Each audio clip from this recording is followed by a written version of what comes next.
ಈ ಕಾಂಗ್ರೆಸ್ ಸರ್ಕಾರದಲ್ಲಿ ಇದೇ ರೀತಿ ಆಚರಣೆ ಮಾಡೋದು ರಾಷ್ಟ್ರ ಗೌರವ ಈ ರೀತಿ ಈ ಕಾಂಗ್ರೆಸ್ ಸರ್ಕಾರ ಆಚರಣೆ ಮಾಡುವಂತದ್ದು ನಿಮ್ ಪಾರ್ಟಿ ಹುಬ್ಬಳ್ಳಿಯಲ್ಲಿ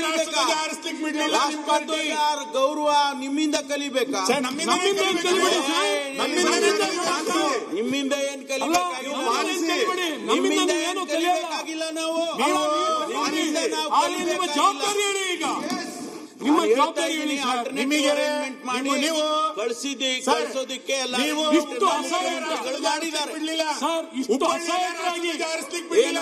ಇಷ್ಟು ಅಸಹಾಯಕವಾಗಿರೋ ಸರ್ಕಾರ ಇದು. ಈ ರೀತಿ ಸಮರ್ಥಿಸಿಕೊಳ್ಳುವಂತದ್ದು ನಿಮ್ಗೆ ಉತ್ತರ ಕೊಡ್ಲಿಕ್ಕೆ ಆಗ್ತಿಲ್ಲ.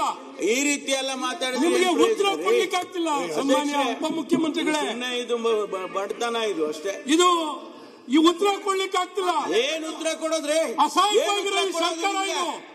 ಏನ್ ಉತ್ತರ ಕೊಡ್ಬೇಕು ನಿಮ್ಗೆ? ಉತ್ತರ ಏನು? ಒಬ್ಬ ಮಂತ್ರಿ ಧ್ವಜಾರೋಹಣ ಮಾಡ್ಲಿಕ್ಕೆ ಹೋಗಲ್ಲ ನಿಮ್ಗೆ. ಅವ್ರಿಗೇನು ಆರೋಗ್ಯದ ದೃಷ್ಟಿಯಿಂದ ಮಾಡಿದೀವಿ ನಾವು. ಸರ್ ಪರಮೇಶ್ವರ್ ಅವರೇ, ಈ ಪತ್ರದಲ್ಲಿ ನೀವೇ ಒಂದು ಬರ್ಬಿಡಿ ಆರೋಗ್ಯ ಸಮಸ್ಯೆ ಇದೆ ಅಂತ. ನೀವೊಂಚೂರು ತಿದ್ದುಪಡಿ ಮಾಡ್ಕೊಡಿ ಸರ್. ಆರೋಗ್ಯ ಅಂತ ತಿದ್ದುಪಡಿ ಮಾಡ್ಕೊಡಿ. ಏನ್ ಸರ್ ನೀವು ಆರೋಗ್ಯ ಯಾವ ಮಾಡೋಣ? ನಿಮ್ ಮಾನಸಿಕತೆಗೆ ಆರೋಗ್ಯ ಬಂದಿದೆ, ವ್ಯತ್ಯಾಸ ಆಗಿದೆ. ಈಗ ಸಭಾಧ್ಯಕ್ಷರು ಇವತ್ತು ಬಂದು ಹೋಗಿದ್ದಾರೆ ಅಲ್ಲ.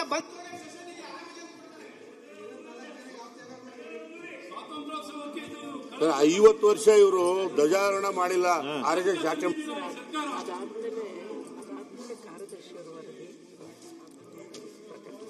ಒಂದು ಅಭಿನಂದನೆ.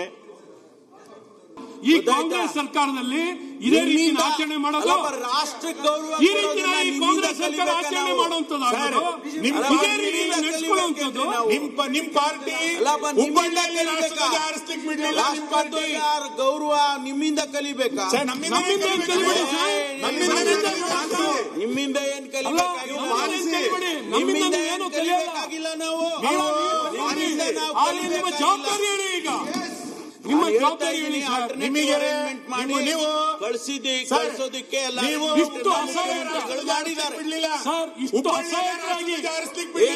ಇಷ್ಟು ಅಸಹಾಯಕವಾಗಿರೋ ಸರ್ಕಾರ ಇದು.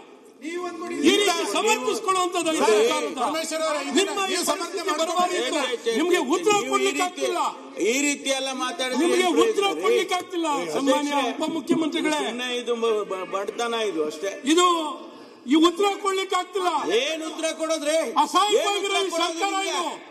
ಏನ್ ಉತ್ತರ ಕೊಡ್ಬೇಕು ನಿಮ್ಗೆ? ಉತ್ತರ ಏನು? ಒಬ್ಬ ಮಂತ್ರಿ ಧ್ವಜಾರೋಹಣ ಮಾಡ್ಲಿಕ್ಕೆ ಹೋಗಲ್ಲ ನಿಮ್ಗೆ. ಅವ್ರಿಗೇನು ಆರೋಗ್ಯದ ದೃಷ್ಟಿಯಿಂದ ಮಾಡಿದೀವಿ ನಾವು. 50 ವರ್ಷ ಧ್ವಜಾರೋಹಣ ಮಾಡಿಲ್ಲ. ಸರ್ ಪರಮೇಶ್ವರ್ ಅವರೇ, ಈ ಪತ್ರದಲ್ಲಿ ನೀವೇ ಒಂದು ಬರ್ಬಿಡಿ ಆರೋಗ್ಯ ಸಮಸ್ಯೆ ಇದೆ ಅಂತ. ನೀವೊಂಚೂರು ತಿದ್ದುಪಡಿ ಮಾಡ್ಕೊಡಿ ಸರ್. ಆರೋಗ್ಯ ಅಂತ ತಿದ್ದುಪಡಿ ಮಾಡ್ಕೊಡಿ. ಏನ್ ಸರ್ ನೀವು ಆರೋಗ್ಯ ಯಾವ ಮಾಡೋಣ? ನಿಮ್ ಮಾನಸಿಕತೆಗೆ ಆರೋಗ್ಯ ಬಂದಿದೆ, ವ್ಯತ್ಯಾಸ ಆಗಿದೆ.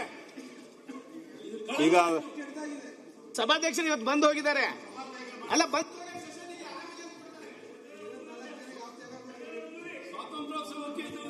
50 ವರ್ಷ ಇವರು ಧ್ವಜಾರೋಹಣ ಮಾಡಿಲ್ಲ. ಆರೋಗ್ಯ ಶಾಖೆ